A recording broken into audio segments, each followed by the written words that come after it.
Find the limit as theta approaches pi over 4 of the cosine of theta minus the sine of theta divided by the cosine of 2 theta. And there's two ways you can do this. You can use L'Hopital's rule, or you can try and use some already established limits. I am not going to use L'Hopital's rule. I'm going to try and do it the other way. I'm going to use these limits right here. The limit as theta approaches 0 of the sine of theta over theta equals 1. And the limit as theta approaches 0 of the cosine of theta minus 1 over theta equals 0. And these are two limits that it can help to know these two if you're trying to solve problems like this without L'Hopital's rule. So the goal is to take this expression and try and rewrite it in terms of the two limits that I do know. So this is the limit as theta approaches pi over 4 of cosine of theta minus sine of theta. Not much I can do with that.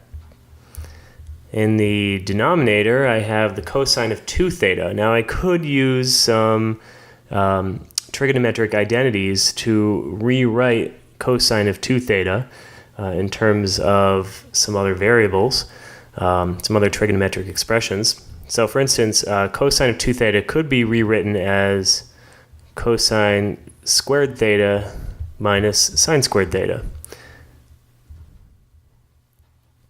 That's using the sum and difference formulas.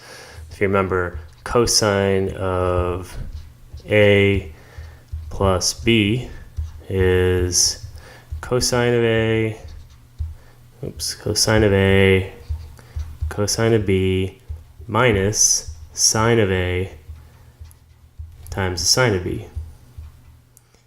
And if I just have A plus A, make all the B's A's, then I would have cosine squared A minus sine squared A. Or if I made them all thetas, cosine of 2 theta would be cosine squared theta minus sine squared theta. Okay, now what? So, sometimes you just have to play around with things and try and figure out something that'll work.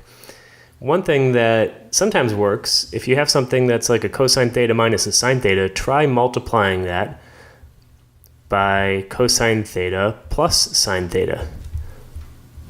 Sometimes that'll help. Let's see what that does. Now, if I do it on top, I have to do it on the bottom also.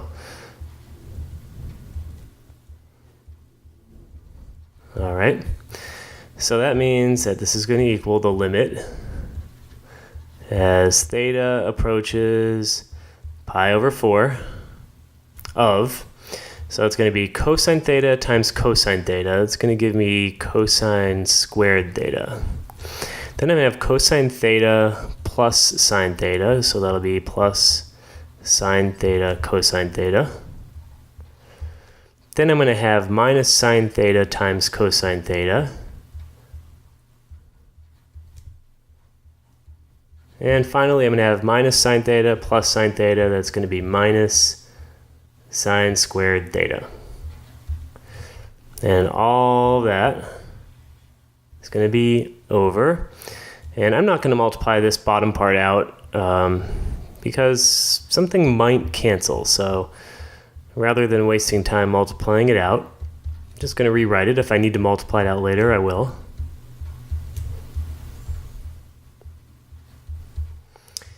Okay, so I see something that cancels. The sine theta, cosine thetas go away. Gone. Then I have cosine squared theta minus sine squared theta on top. But I have cosine squared theta minus sine squared theta on the bottom. Gone.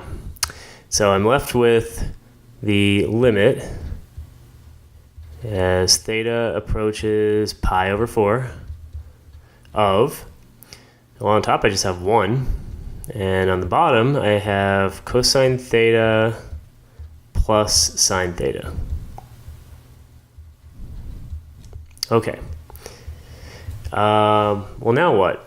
Well, this doesn't really look like either of the two limits that I have here, so I guess I'm stuck. Well, not really. I think I'm ready to actually take the limit. If you plug in pi over 4 for theta, we don't have a problem of 0 in the denominator like we did way up here.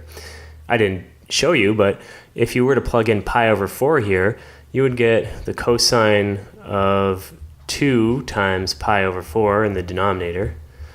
But the cosine of 2 times pi over 4, that's the same thing as the cosine of pi over 2.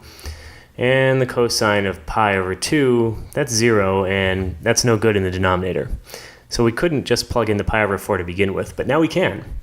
So I'm actually taking the limit now, so this is going to be the cosine of pi over 4 plus the sine of pi over 4. And that's all underneath 1. Cosine of pi over 4, that's root 2 over 2. Sine of pi over 4, also root 2 over 2. Pi over 4, by the way, that is 45 degrees, and if you think of your 45, 45, 90 right triangle, 45 and 45, you know that this side is x, x, x root 2. And so the sine of 45 would be the opposite over the hypotenuse, which is 1 over root 2. But 1 over root 2 is the same thing as root 2 over 2. And cosine of 45 would be adjacent over hypotenuse. Again, 1 over root 2, which is root 2 over 2. So this ends up being 1 over root 2 over 2 plus root 2 over 2. That's just 1 over root 2. And 1 over root 2 is root 2 over 2.